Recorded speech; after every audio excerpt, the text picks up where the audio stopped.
I'm Janeane, and this is Outside the Box. On today's segment, we are talking about mental health. This is a huge issue right now. Here we are, 2021, before the pandemic, it was a mental health crisis, and now we're in a mental health pandemic. I am so excited to be joined by several women who have a lot to say about this subject. Welcome. Thank you. I wanted each of you to introduce yourselves and just give this brief little tidbit about maybe where you are, especially Emily, and why this is an important conversation for you. You want me to start? Sure. So I'm Emily Francis, and I'm the author of the book Healing Ourselves Whole, an interactive guide to release pain and trauma by utilizing the wisdom of the body. So my work, 25 years in hands-on healing body work and energy work and different things. And I know that the body stores your memories differently than the way that the mind does. And so I'm trying to bring that forward so people can heal from the tragedies that sit and the joys that sit inside the body. And I moved out of the country this year. So I was in Atlanta, Georgia, but during the pandemic, me, my husband, my children, and 4 animals moved across the world to Malta. Malta is a small island south of Italy, very close to Italy, but not Italian. It's not Italy, so not Italian, but Malta has, we'd never visited. We went sight unseen and moved, and I could not be happier. I'm so in love with it. I want to be here forever. Amazing. Wow. Mallory, what about you? Yes, so my name's Mallory Gotthelf. I am located right outside of Boston, Massachusetts, and I am the founder of Find Yourself Boxes, which are self-care boxes that are for people to send to their loved ones or to themselves who are struggling with their mental health. They're really based in, the products are really based in my own healing experience as well as professional opinion. And we use this as a way to bridge the gap between those who are struggling and their loved ones. It's often hard to know what to do or say for people when they're going through a mental illness, unlike a physical illness where it's, you show up with a casserole and flowers and kind of feel like you know what you're doing. A mental illness feels like a little more weight. And I wanted to make it really easy for people to connect and show their love and support. And so that's kind of what I'm doing and using my experience to guide that process.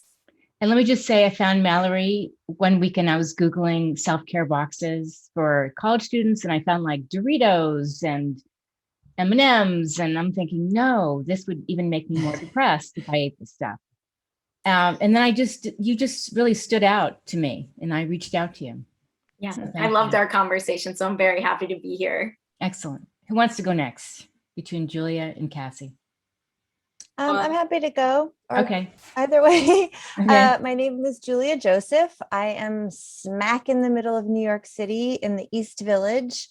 I'm a musician. I have had a day job as a makeup artist for probably the last 10 years or more. And personally, I'm someone who's done a ton of self-experimenting.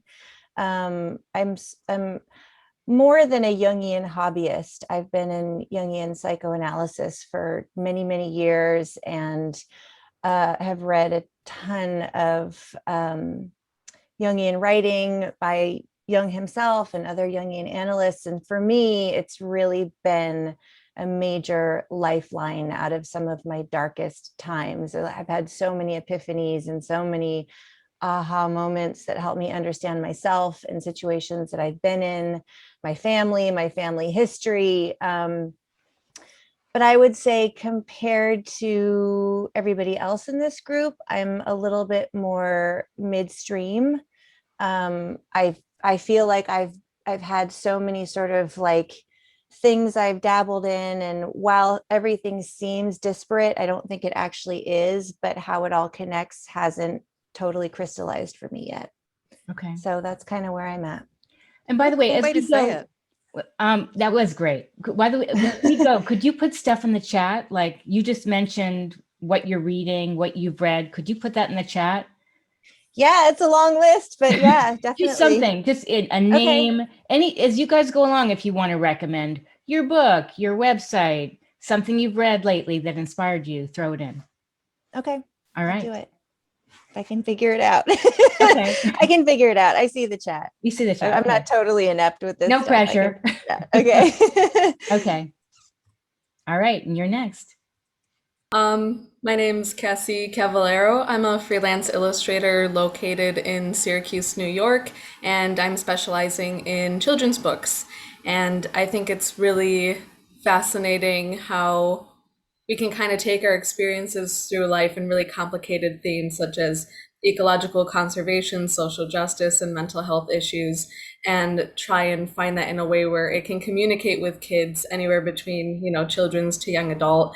And that's primarily what drives me to my practice, is being able to communicate those things in a visually stimulating manner that can connect with a very broad audience, all the way from little kids to hopefully enjoyable for the elderly. So anything in between to help create a story that kind of has a broader worldview. And, we met, Cassie, we had this long conversation because you went through a really challenging time. That's an understatement. And here you are juggling projects, probably having to turn down work. Do you want to jump in and share a little bit of that to whatever comfort level you want? Oh yeah, definitely. So I am actually in the process of graduating with my BFA in illustration from Syracuse University. So I'm probably the youngest in this group. I'm 21.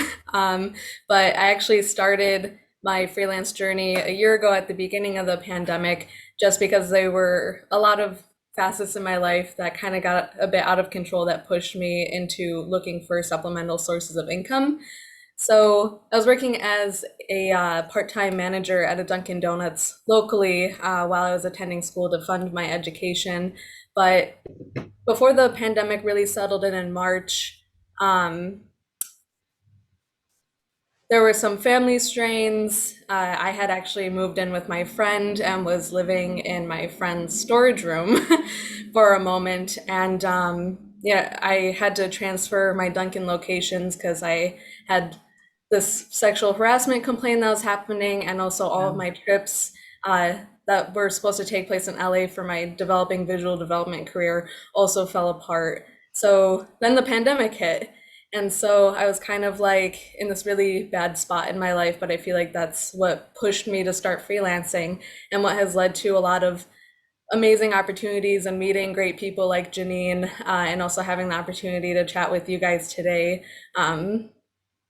It's been a roller coaster ride, and I don't want to take up too much time in this chat, but that's essentially where I started, and how I've been evolving is just focusing on schoolwork.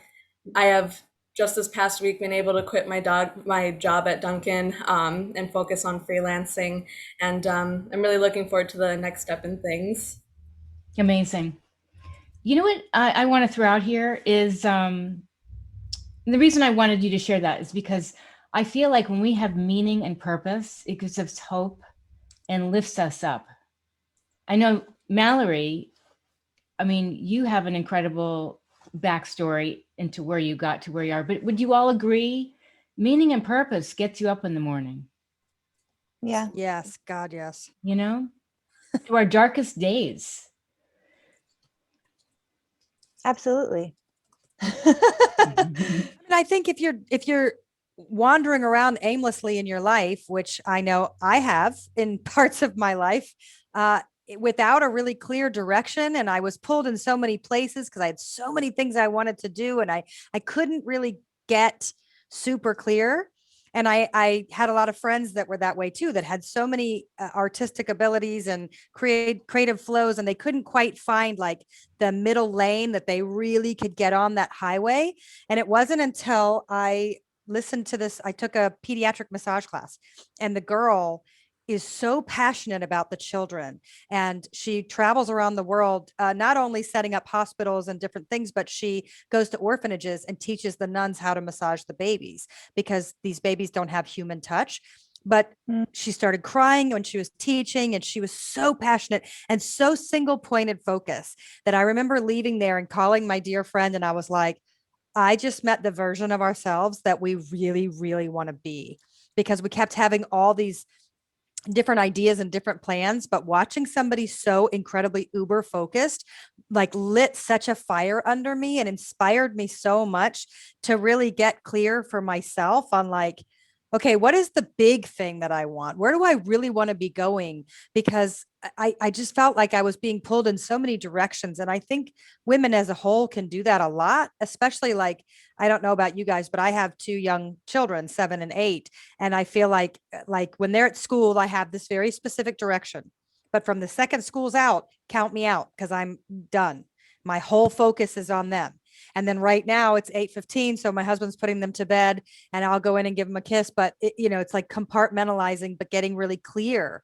And it helps me have greater passion and awareness because I'm not out there trying to fill 10 different shoes. I'm trying to just stand in the one pair of shoes. And then this time is over and I go into this pair of shoes. And then I think that kind of comes with age and with studying a whole lot of different things and then getting really clear Yeah. into what's the part that we can play that makes an actual difference. Yeah. But don't you have days where you, especially as a mom, and I'm a mom, where you're like, oh my gosh, getting into all these shoes is exhausting, Yes. I mean, right? I'll be honest. I was today I decided I was going to do no writing, that I was going to, while they were at school, I was going to go to the store and I was going to cook, which has been a while. And I got into the kitchen and I started cooking. And I think having a little downtime, I found myself bawling my eyes out, which I've been wanting to do for a really long time. But I lost a very dear friend back in January a year ago.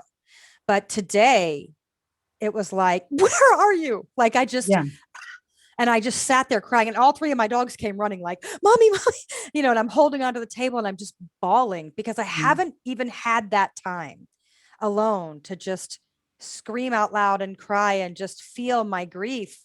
I mean, I have felt my grief, but it came back in just a flurry today because I was sort of calm enough and open enough to feel it again. And I needed that so much. But I don't Yeah. think that happens that often when you're juggling so many things. Yeah. And we have to make time to grieve. I know my friend died 10 years ago and I'm not over it. And some people would say, oh my gosh, that's nuts. But, grief is subjective and we go through waves and we process loss different ways. Don't you think? I find a reaction like that so violent. Oh my gosh, aren't you over it? That's so Yes. emotionally violent, Yeah. and really that's a person who's not comfortable with their own feeling. And Yeah. so you're in your feeling and it's like, it freaks them out because it like Right. starts to give them permission to have their feeling and they don't want to do that. Yes. But Yeah. why on earth would you ever get over the loss of a dear friend? No. Get No. over it. You Yeah. adapt to it, you adjust to it, but you're always going to be coming to terms with that new reality. And that reality is always going to shift as you go through different phases in life. And that's someone that you would be going through those phases in life with. So it's Yes. always going to be a different part of them that you miss at every turn in your life. Definitely. And I think you find meaning in the loss of someone or something, Absolutely. and Yeah. and that's something to hang on to. There's so much to talk about here, and maybe we'll do this in different parts. But what I was going to ask is, what have you done personally to take care of your mental health in the past year? Because it has not been easy. Did you want to start, Julia? Yeah. It's been a real up and down battle for me. Because I went into the pandemic already in like pretty severe grief.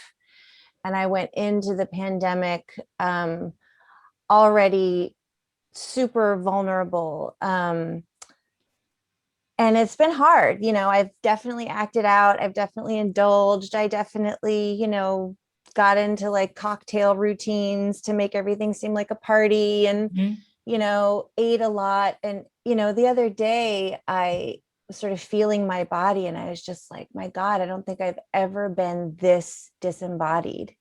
I kind of started to disembody when my mom died because it was just too much. I couldn't cry anymore. I couldn't be that intensely flipped out. And my body was just like, we're stopping this. And I just kind of contracted. So that contraction got me all knotted up. Yeah. And then we're in lockdown and in the pandemic. And rather than going, oh my God, it's the gift of time I've always dreamed of, we're all Yeah. kind of on high alert and, and watching the news every day. And oh my God, what's Yes. going on? And can we go outside or not? And then, living in Manhattan, I'm in this little box. And I just, over the course of the past year, have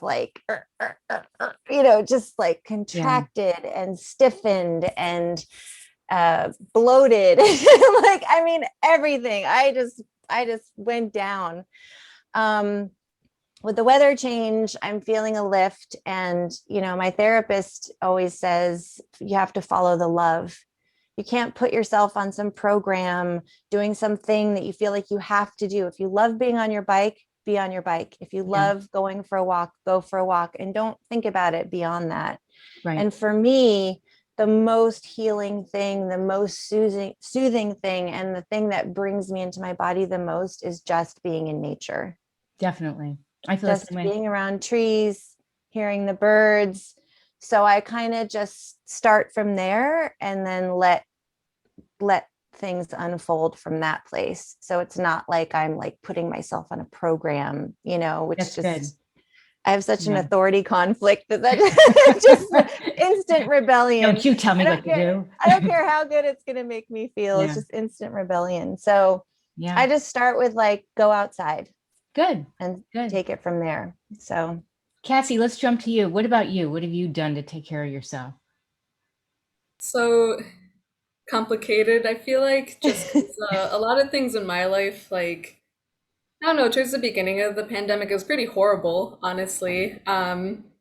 So many things were uncertain. I also had like a lot of life and work events that also overlapped with that. And also, I was training in illustration to be a visual development artist for like movies and television shows. And then I had to pivot to, what was more realistic for where I currently was, which was book publishing, or editorial or licensing, any of those directions. But, I love storytelling art, so I had to go to the next closest thing.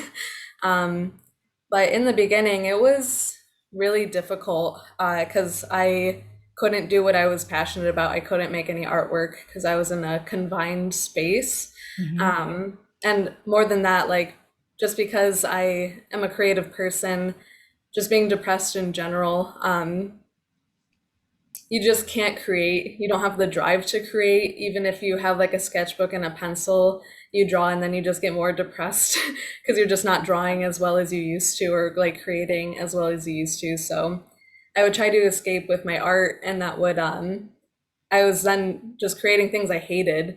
And so there wasn't really an outlet. But something I started during the pandemic was I was very thankful to have my best friend Ben around, who was training for the military, and he was already signed and was going to join. And him and his family kind of like took me in and helped me out. Nice. And more than that, he was also like, okay, Cassie, like, you need to start jogging, or like at least go walking with me, or like when I go running, like, you just need to not sleep all day. That's kind of my escape. Is I get stressed out or anxious, and I just go to bed. My body decides it's just time to sleep. So yeah, and I actually started running towards the beginning of the pandemic. I was a marching band kid. I was never like an athlete or anything like that. I tried to work out, but it just never was something. Like, it was always ebbing and flowing because I don't know. I've always had a crazy work schedule. So yeah, I just started running, and it just started off like trying to run consistently through 1 mile, and then that eventually built up to 2 miles, 3, 5, 10. Great. wow. Yeah, and so Wow. by the end of this year, my friend Ben and I, we are planning on doing a marathon. So Whoa. Wow, amazing. That Big, is big. amazing. I think that was yeah, once school picked up again in the fall, by that June, yeah, I'd saved up enough money from like freelancing and working at my day job as a Dunkin' manager to get my own place that June. So once I was like in my last semester of college, I was like doing school, working like 30 hours at my job and freelancing, and it was a lot to shuffle, but I feel like what kept me mentally grounded during that time. It sounds so cheesy, but it was honestly like just going for a run in That's between those cheesy. things. That's not cheesy at all. Yeah. Yeah, just, wake up at 5 a.m., work at Dunkin', go for a run, do my classes, maybe go for a walk or another run, do my night classes, and Wow. finish up freelance work. So That's amazing. Really, That's very incredible. resilient. Congratulations. Yeah. That's a big accomplishment. thank you. Yeah, it was also great. Running also enabled me to listen to a lot more podcasts and also get a lot more voices in my head rather than my own. Mhm. So You know, Interesting. I was reading something lately. It said that college students are one of the most lonely demographic. Hmm. College students. And I would think, what, how could they be lonely? We've got parties and friends and new faces, Wow. but no, there's But so you much can't now. loneliness. I was really surprised. There's a lot of research on it. And so what they're trying to do is connect college students or around that age to older adults and form these intergenerational relationships and strategies, because there's been a lot of isolation and loneliness with the two groups. Yeah. Interesting. It What was about you? college when I started having anxiety attacks. Yeah. Wow. It was in college. I've had them since like middle school, high school. Public speaking, forget it. Like this? I used to be able to No do way. all that, but then I started having massive, massive panic attacks, and they started in college. But I have to say, for you, Cassie, I always have this theory because of the anxiety I've had, that anxiety is creativity with no place to go. And so when you started talking about the depression and how you really couldn't get yourself to draw, and I thought, does this go against what I've always believed about creativity with no place to go? And then you started talking about jogging, and then you opened up other avenues. You gave it an outlet. It just wasn't the outlet you were used to giving, but it's the creativity with no place to go. And so sometimes it's not the usual creative endeavor that you do, so you found something else. And I think that's a really big deal, because you are really young. You're 21, I'm 46, so I've got you're almost half my age. But I have so many years of falling and dipping and up and the ebb and flow of life, but really figuring out who I am and how I can work with that extra energy, because people wonder how I am home with my kids and doing the full-time thing, and then this is my fifth book out. And it's because if I didn't have these outlets, I think I would actually lose my mind. So I think having a place to put all that is important. So I think, and by the way, my dream is to write a children's book, so I might be following up. I've written so many, but I've not pitched them, so maybe I'll catch up with Get her to you. illustrate. Yes. Well, that's the purpose and meaning. That's what gets you up in the morning. But the other thing I was going to say is it's also that flow state in positive psychology, that thing you do, whether it's walking, whether it's drawing, whether it's playing guitar, things like that. Mallory, what about you? What have you done to take care of yourself? I mean, I know you have your business, but what do you do to take care of yourself? So initially with the pandemic, I was working from home, like right at the beginning, and then nearly 3/4 of my company was either laid off or furloughed, and I was one of the layoffs. So it was that moment where I was like, okay, now it's a pandemic. I don't know I'm very uncertain about what's going to happen. And now I have no job and income. And so it was like a really scary time to try to navigate all of those things. And I had been working on the concept of this business. And this is where my meaning and purpose comes in, is that I had been working on this kind of on the side of my full-time job. And I just didn't have the energy or the time to really launch this. And once I lost my job, it felt like this was the leap of faith that I was going to take and start this. And so that was what kept driving me out of bed every morning, is that I've started this business in an area I'm really passionate about, and I'm able to help other people through what is a seemingly difficult time for all of us. On the flip side of that, that's also a lot of pressure that I felt like I was putting on myself in the fact that this is what I do for work. So how am I also going to take care of me?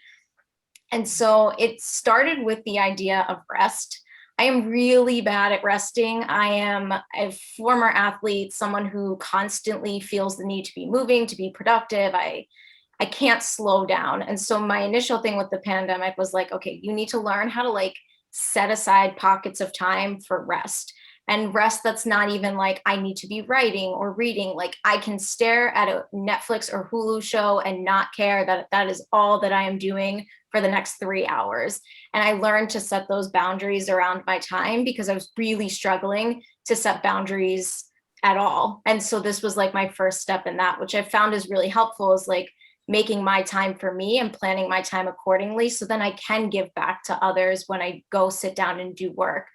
And the other thing I did was really try to learn how to show up for myself as well. And so I started a very silly challenge, which was, and I read about it, and it was a guy who talked about cold showering. And he started with like 75 seconds, and he would jump in the shower and it's freezing cold. And there's a lot of benefits to cold showering for your health and whatnot.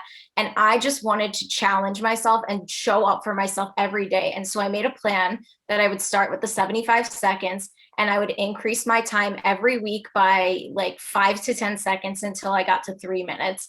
And I started that last year, and I just recently hit my 3 minutes, and I showed up every day and did it. And it seems so insignificant, but I started seeing myself show up in other areas of my life, because I realized, okay, if I can jump in a freezing cold shower first thing in the morning and survive that what feels like kind of a little bit of pain, and come out of it feeling really refreshed and alive, then maybe with other challenges that are a little more scary, that are maybe more mentally or emotionally draining, maybe I can learn to show up in those areas too, and not be so afraid to take those things on. And so, yeah, I mean, it's just been finding ways to challenge myself, to rest, to show up for myself and set boundaries. And I mean, it's certainly not perfect, and it's been a learning experience, but I think this has been, it's finding what works for you. And this has been kind of working for me. So I'm going to keep moving for that. It reminds me of when you're in a really uncomfortable yoga pose and you're holding it and you're like, I can't do this anymore. But you just challenge yourself and you focus and you stare at something on the wall, and you can apply that same mindset to something else in life. Yeah. Yeah. Then you take that breath, stuck in the yoga pose. And then you get that one breath. Yeah. And everything shifts. Yes. What about you, Emily? What do you do? I mean, you live in this beautiful place now. Well, yes, I do. It's odd because, well, it's not odd. I feel like I'm so lucky and blessed that it's hard to, but I was living in Southern Georgia in a place that did not fit me at all. So I only lived there for a year, but I felt like I had to crawl into a box and become invisible so that my children could be accepted in a very, very evangelical place to live. And so I was I don't want to say miserable, because I always I've gotten to that place where I can really find the peace, but it was not a place that resonated with any part of my spirit. But I was already under contract. So I started writing this book, Healing Ourselves Whole, before the pandemic. And then I wrote through the pandemic. So I had something really tangible because I had an actual deadline. So I could write myself through this. But I wrote a piece to myself in this book about where you are today is no indication of where you might end up a year from now. And a year from when I wrote that became the pandemic, became the opportunity to move across the world. I mean, what I was saying I was writing it, but I was writing it to me. I remember sitting at the computer and my view was a brick wall. And I was like, okay, all right, Emily, you know that you're not happy, and you know that you're feeling the effects. It felt like I was living with a very small boa constrictor that was always slightly around my neck. And it wasn't totally miserable, but it didn't feel like that thing. And then we arrived here, and I was in grief. I'd lost my mentor, my dear friend, before the pandemic hit, right before the pandemic hit. So I was in grief as well. But when I moved here, I knew I wanted to be open to it, but even my husband said, I had no idea you would fall so in love with being here. It's like to actually see the Mediterranean Sea every day. Out of all roads lead to the sea here in Malta. It's a tiny country. And I feel like I have breathed air, real expansion that I've never done. And I've grown because I've always been so attached to my family, my mom and my sister. And I've come out here and I'm the mom. And I'm the wife and I'm the family now. And I've had this growth spurt that I think most people do in their 20s that I'm doing now. And I feel like I'm coming into my own in a whole different way. So it's the constant gratitude. I am in constant prayer and gratitude in the mornings and at night, standing outside. Everybody else is in bed. That's my time. That's my special time to give thanks. The stars here look like a planetarium. It's pitch dark at night. The stars are so clear. The air is different. I feel like I got reincarnated into the same life, but a totally different life.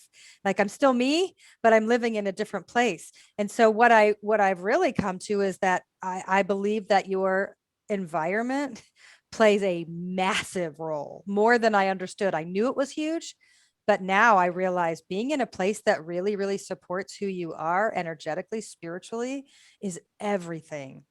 Yeah, Yeah, it's totally. amazing. So how many guest rooms do you have? We're all coming. I have a downstairs apartment. You're all invited. It's really And you don't amazing. you can be like out of my way. You don't even have to Yeah. like, rely on it. But honestly, I've become brave because you're driving on the other side of the road. You don't have like highways. It's like a lane and a half for two cars to go down. It's scary as hell. I mean, you're in the car and you're like, I hold my breath. I find myself, I feel like I'm playing a game like on the computer, but it's actually real, like bumper cars. And you have to pull over when the other car goes past. And the walls are actually made of stone. This whole country is made of limestone. Every building in So Malta is beautiful. limestone. So you're only allowed to paint your doors or your windows. Everything else is a taupe, pewter, natural limestone. And so all the walls are made stone by stone. But the people here, the people that have their generational, they're living in the same home and they're raising their children, and their grandparents still live there, and the parents and their children. And the people have such a love for their heritage. This is one of the safest countries in the world. So I went from the Bible Belt and the sex trafficking triangle in the United States to a place like this. I mean, I told my mom, it sounds silly, but I let my kids go up the escalator and I didn't put them between me and my husband. I could actually like, okay, kids, you can have fun. You can go run. And I'm not in the back of my head going, nobody touch them. Nobody, like you're looking out at every moment. Right. It just is, it's a totally different world here. And honestly, I needed this. I needed Yeah. this so bad. It sounds like dream world. You and I were talking because I Yeah. interviewed Emily the other day, and I have this fellowship when we talk about ageism and how older people are seen as social capital. And here we don't, that's not even the norm, but where you are, you have They're your sacred. elders living with you. They are Yeah. sacred. The it's elders are incredible. they're our beloveds here. Yeah. People really take care of their own here. And the elderly, they're just, what, people are happier here. I just have to say that. For one, as a whole, people really enjoy life here in a way. And I think that's a European mentality too. But I think people just really, they go with the flow more. So I was kind of warned of that. Like, okay, the Maltese, they don't do it like Americans where you say to do it and they do it. Maltese are like, it's okay. It's okay. I'll get to it. And you're like, a what? No, I need this to happen, So I'm having to slow down and slow my roll a little bit. I called the gas station the other day because I lost my money and I didn't realize the world closes on Sundays and there was nobody to help me. And I call and I'm like, listen, I just put in my 50 euros. And she goes, madam, you can start with good morning. And I was like, Wow. good morning. I need my money. You sound like a New Yorker. And I grew But up then in I New York, like, Julia. I realized how aggressive I Yeah. am. Like I'm really aggressive. I don't realize it Yeah. because I never thought of myself as aggressive, but in this world, Sure. I am aggressive. And You so know I'm what, though? having to slow it. Emily, it's a real lesson how to become better humans. And that's kind of why I'm also doing this, is because we need to recognize how to be more compassionate, how to pay attention to our mental health, how to be resilient, and how to be empathetic. Because we have so many issues going on, right, in our society. Let me ask you this, because we don't have so much more time, but I'd like to do this again. How many of you would be comfortable saying to your client or your boss or whomever, hey, I need to take a mental health day? Just put your hand up. I guess it depends on the client in terms of freelance. So it's interesting. I read something a while ago before the pandemic that certain generations, certain people don't feel comfortable saying, I have to take a mental health day, because they worry about what's going to be The thought of stigma. them. And, they want to look like a rock that they can withstand anything, especially older generations. But I have heard lately that some people do feel okay with it, but it's a mixed bag. I walked into my last interview and one of the things I said up front was like, I was very honest about my mental illness. I was like, this doesn't affect my work ethic, but I have therapy once a week. And so, Is there a way that I can build my time? And if they weren't going to accept that, I just was like, I'm not interested in working for this company anymore. Yeah. And now that I work for myself, when I eventually hire employees, it's something I want to institute and make really, really important to them, that they can take mental health days, because that's what the company's focused on. And also because it just should be like that. Right. When It's I just hear no one's going to therapy, work well. when I hear therapy, I think I want to get to know that person because they're doing the work. It's a big deal. It's a Yeah. big deal, and you should be proud of yourself. Yeah. I love that. Amazing. Now, Julia, why didn't you put your hand up?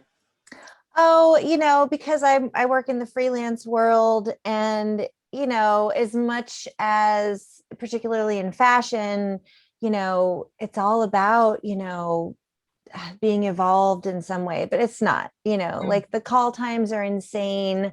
Right. They keep you for 12 hours without apology sometimes, and you're just like, what is going on? And you're exhausted. And I really like Julia's point, just in terms of working in freelance and shuffling that lifestyle.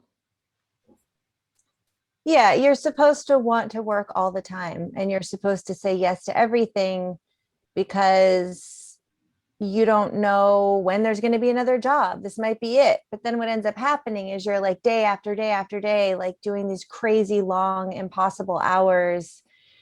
And, the fashion industry used to be like a 10 to 6 kind of situation because artists were in charge of it. And now corporate is in charge of it. And the more corporate has gotten involved, the more out, it's all about output. The shot counts are ridiculous. There's no time in the morning for creative collaboration. Call times have gone from 9 a.m. to 8 a.m. to 7 a.m. The hours have gone from 8 to 10 to 12. Wow. And the rates have gone down. It's still a lucrative business, but it is exhausting. And you can't like be a person with feelings and a body that has needs. You can't need to drink water. You can't need to be hungry. You can't need to close your eyes for 10 minutes. It's the most it's intense. It's really intense. And I could never do it 5 days a week. I just could never do it. And people do it, and while also being parents. And I just think, like, where did they have to bury themselves to be able to maintain this? Because you have to bury yourself to do it. Where do you That's think, how I feel about it. where do you think in society we have to start to change the conversation about mental health? Do you think in schools we have to start teaching kids about, hey, it's okay to take a break, to disconnect, because they're very connected to their devices? But Yeah. how do you think we can change the conversation and the mindset of mental health? I don't know. I guess graduating college, went through high school, pretty recent portion in my life.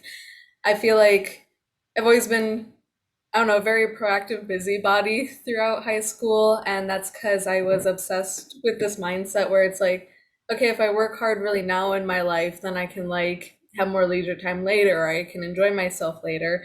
And that's kind of just what was instilled in me. And I also knew that taking a creative pathway was going to require a lot of time and work, and essentially I was signing up for a lifestyle. It wasn't just a career. This was a life of work I wanted to be a part of.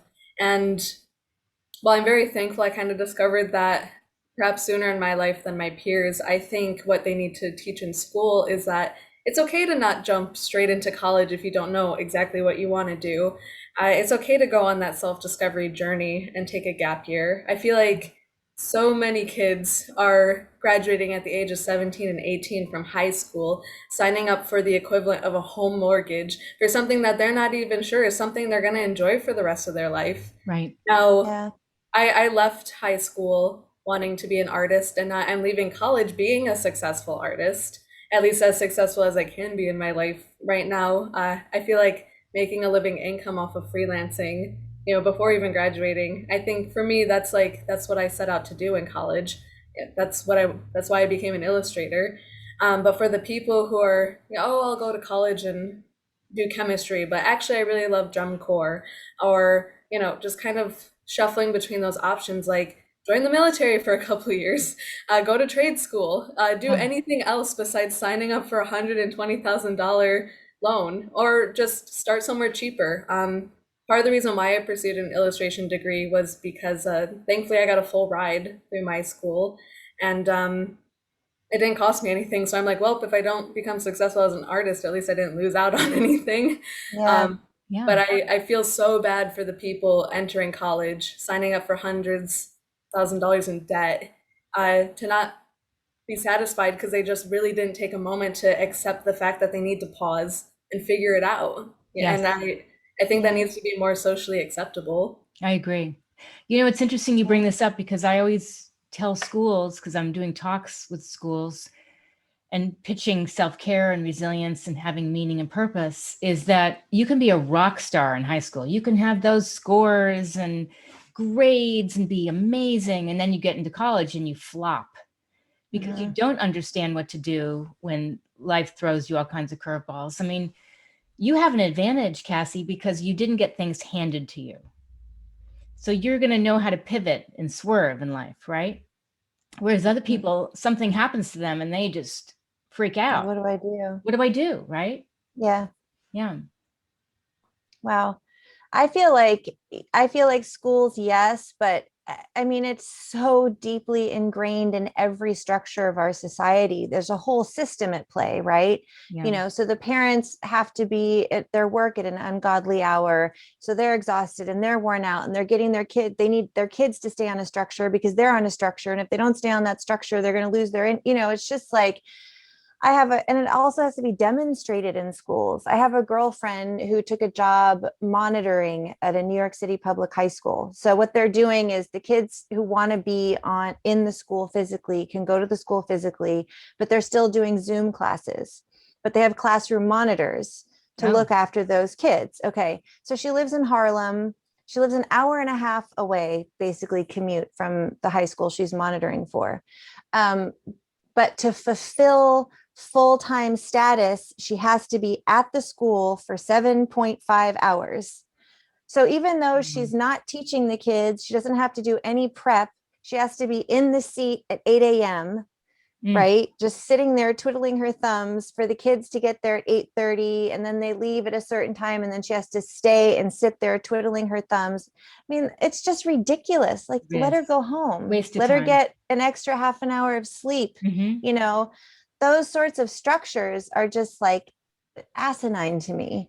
Right. And it's a clear indication of the mentality that we're all subject to. And it's, people are kind of pushing back, and we're having conversations like those that you're facilitating and hopefully kind of loosening up some of that structure. But I mean, it's like got to be a whole system overhaul if it's going to work. It does. One school, and then I'll jump to Mallory. One school told me that they have mental health week, 1 week a year. And I thought, really? That's it? Yeah, it's lip service. We're focused on schools and grades, and I'm like, bye. Yeah, exactly. Yeah. What about you, Mallory? I mean, I agree with the point is that it's a society problem that we're having here, a societal problem, a cultural problem. And it starts at a young age where you're taught that you need to get the best grades, do all the extracurriculars to compete, to get into these schools, to get to this, to get to that. We have like all this multi-step journey that we need to take in order to be happy or in order to be successful. And we define it by making X amount of dollars and having these things. And our standards are ridiculous for what constitutes happiness. And that seems to be a problem and messaging that's pushed on us at a very young age. And the other problem that I see is, and I worked in a startup, and like the startup culture and the corporation culture of like, you work long hours, you work as long as you need to get the work done, but the work's never done. So how many hours is that really? And are you being compensated for that? Or are you being given a ping pong table and some free food and saying that's going to make up for the fact that you work 14 hours a day and we're not really going to pay you for it? Right. And so I think, and what's interesting to me about that is, at what point are you actually being productive? And at what point are we just pretending to be productive to fulfill the requirement of sitting there for that many hours to look like we're doing work, but we're exhausted and drained? And one of the things that I speak about often is that, you're productive for realistically 4 to 6 hours. Other countries, their work days are actually shorter and their work is getting done. And why is it getting done? Because they're not so exhausted and drained physically and mentally. And I think if we started to understand that and shift that and make our work days and make the rest of life whatever it is that you want to be doing, that's going to change the culture as well. Because I don't think there's just such a competitive drive in everything that we do. And what Cassie mentioned is that she chose a career that's more like a lifestyle. And there's a lot of hard work in that lifestyle, but you're setting yourself up to do something you're excited and passionate about. And so sometimes that work that you take on, that extra work, you love what you're doing and it doesn't drain you as much as like as something you would hate doing, which is what I've set myself up to do. But in the same breath, like I've worked 14-hour days for myself. And I'm like, what am I doing? Like, I'm exhausted. Right. Like I need to step back. And so it's just working on that messaging. And I think it does need to happen at a young age, that we shift the message and start shifting the messages in workplaces too, who I think are driving a lot of this fear-based idea that we need to constantly be productive in order to be happy. Yeah, totally. It's interesting. Somebody was mentoring me a couple of weeks ago and he said to me, I want you to take time off. I want you, it was Thursday afternoon. He says, I want you to take Friday and the whole weekend and not think about this. And I'm like, really? Okay. But it worked, because Monday morning I woke up really early and I had a new idea, a more meaningful purpose for Outside the Box. And it really worked to stop, to really just like, wait, don't think about work. Don't run to your computer. Don't check your emails for 3 days. That was hard, but it was just a mental retreat, Heaven. Yeah. Let's wrap up, but just maybe give some advice, a sentence or two or whatever, about what advice you'd give someone right now who is struggling. I would say go outside. Just walk outside and go from there. Yeah. Make sure that you get the sun on your face at least once a day.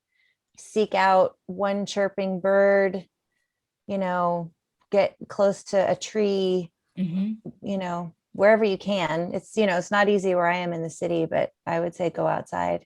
Definitely. I did that not only when my dad died in 2015, but when my friend died. I just walked, or I swam, or I ran in the water just to kind of breathe and process life. Really helped me. Yeah. What about you, Cassie? It's not gonna last forever. I don't know. I think I'm still also figuring out like what's the best way to kind of navigate those complicated mental spaces, but being open to trying different things, whether that's running, CBT workbooks, opening up to someone you trust, trying out therapy, reaching out to friends. I'm a very introverted person, and so sometimes it's really hard for me to express my emotions and kind of what I'm thinking and feeling. If anyone out there is an INFJ, maybe they can, relate to that. But yeah, I mean, do something that kind of lets you take a mental break and is something that's just for you, and understand that it's not going to be forever. At least that was my mantra, when I was working 6 a.m. to 2 at Dunkin', and then I had to do my afternoon class like 2 to 8 and doing schoolwork, and then freelance like 8 to midnight. Sometimes only getting like 4 hours of sleep. Like, it was crazy, and I was absolutely miserable. But I think the only reason I was able to do it is just constantly reminding myself that it's not forever. Exactly. So go for a run and just get through it. And by the way, I met Cassie on LinkedIn. Oh, cool. Did you message me? I think you messaged me. Yeah, I was what was it? In the winter, I started getting more fascinated with entrepreneurial pathways, just because I had pivoted to, what is publishing? What is this publishing world? And then it's like, okay, how do I start like gaining publicity, getting funds, and like making connections in the publishing world just to learn more about it. Because the more questions I came up with, the more I realized I didn't know, and I just wanted to gain more insight. And that's just how I came across you, through various alumni networks and streams of people. Just because I wanted to learn more about publishing in general, entrepreneurship in general, and still deciding whether or not I'm going to partner with an illustration agency or go to grad school for entrepreneurship. So, still the world is filled with possibilities, and I'm really glad I made that connection, because I feel like we've had some pretty good conversations, even though I've been running around like a chicken with my head cut off. No, it was great. It was great. Even in my morning walks, I think I talked to you a couple times. Yeah. What about you, Mallory? We'll wrap with you. Well, Julia and Cassie both gave some very good advice, especially because I'm going to step outside and feel the sun on my face right after this conversation. But I think my main thing is to reach out. You don't need to struggle alone. I think a lot of us feel like we may be a burden, or that our problems don't matter, someone else is going through something worse. But that's not a mentality to have. It's not a fair one to yourself. And so whether that be professional help, or a friend, or a mentor, a parent, a sibling, whoever it may be, if you're willing to reach out and connect with someone, I think that's so important. Just so you don't have to struggle through this alone, because there are so many people out there who want to help you. Even if it's you, like, even if someone wanted to message me in my inbox, whether it be my personal or my business one, like I like to make myself available so people don't have to battle through this alone, because I know what that feels like, and it sucks. Yeah. So why don't you all just give your websites or ways you can be reached? What about you, Cassie? if people are watching this, they're a student in your field, or someone who wants to check out your work?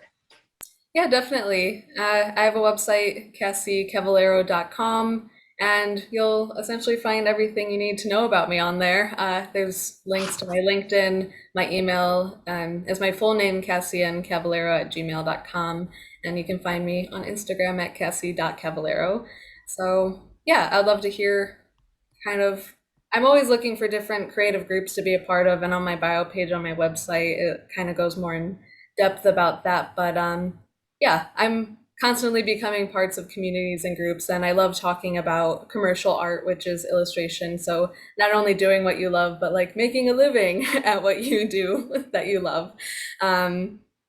Yeah, so lots of exciting projects that I kind of also update on my blog, on my website too. Been a little naughty in April because I've been so busy trying to wrap up graduation, but moving forward, that's going to be more active too with all the stuff I'm doing. Excellent. And Julia, where can people find you? So my music is at juliajoseph.com, and my latest project is actually launching a skincare product that I made for myself, because all of my stress was manifesting in my skin. And that is The Natural by Julia Joseph. That was, definitely a product of me funneling some of my energy during COVID and going, you know what, this helped me. Maybe it'll help other people, and I don't have to have an entire line figured out. I can just start with this one thing that's been tried and true for me. So those are my two main places right now. Amazing. And Mallory? And then I have my website, findyourselfboxes.com. You can contact me through there, or via email, findyourselfboxes@gmail.com. My main platform is Instagram. So at findyourselfboxes is my Instagram. My DMs are always open. I have a personal account too. It's at Mal Sloan. I'm less active on that one, so the Find Yourself one is probably a better way to get a hold of me. But yeah, love to chat. I want to thank all of you so much. I've really enjoyed this. Thank you. Likewise. Thank you so much.